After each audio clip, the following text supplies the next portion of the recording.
Welcome back to more Digits here at WSJ Live. I'm Simon Constable. Our Olympics London 2012 coverage continues. We have some apps for super fans. We got Erik Sofge in Pembroke, Massachusetts, and there he is in the screen. And he's been doing a ton of research here on a slew of apps here that real die-hard Olympic fans might like to look at. Let's start with NBC Olympics Live Extra. Obviously, NBC taking a lot of heat, but let's get beyond that.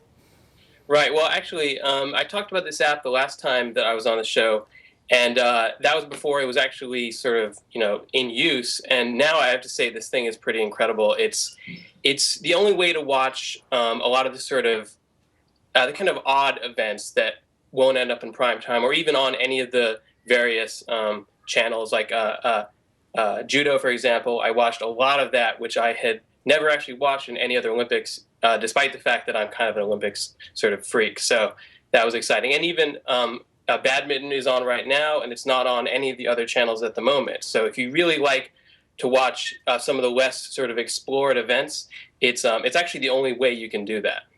Yeah, I think badminton's got a bit of a bad name from recent events. But the judo, I understand Vladimir Putin is showing up for the judo, he being a black belt in judo. He's not going to compete, but he is going to watch, right?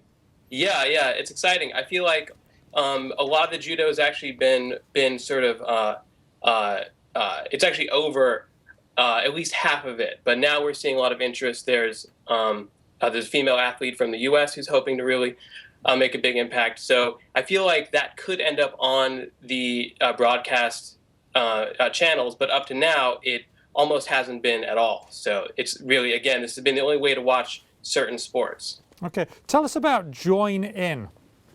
This is, it's an interesting app. This is actually put out by the official London Olympic Committee, and it's interesting because you can sort of filter the results to follow specific countries, for example, which is really cool. And it actually has a pretty good schedule as far as which events you might want to watch. The only thing that kind of annoys me is that it has a great online mapping function and really good sort of event and venue information if you're there. So it basically just makes me sort of hate the people who are able to go a little bit more because they do have this great app to work with. So good, if you're already there, this will be good for you. This is great. Well, this is the only app you would need to actually organize your sort of your experience if you're actually there in London. Okay, tell us about Yahoo Sports. They have an app. Yeah, this is interesting because it's kind of, to me, it's kind of a fascinating disaster because it sounds really cool. You'll be able to watch if you have an internet connected TV, meaning that a TV that has a wireless connection to the internet.